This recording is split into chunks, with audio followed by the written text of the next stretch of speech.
กินมันนี่ตอนเช้านี่ ปิงปลาปลาขอ โอ้ได้ปลาคอน้อย ปิงปลาขอหน่อย เอือบอย่างดีเนาะ เลือกสี ตอ ขาน ว เที่ยงมีตำมะฮงเนาะตำมะฮงมีต้มไก่ ปิงปลา เดี๋ยวสิหาไก่มาต้มก่อนมาเด้อพาสิมา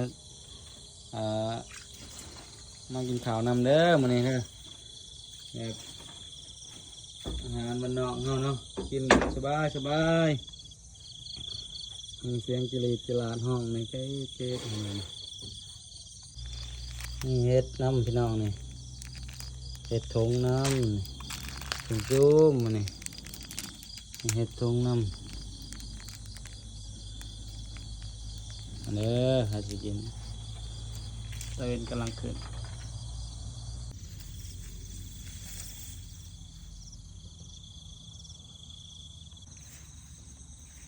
มาพี่น้องเขากำลังสุกเขียวงามเขากำลังสุกเหลืองงามมาพี่น้องเนาะ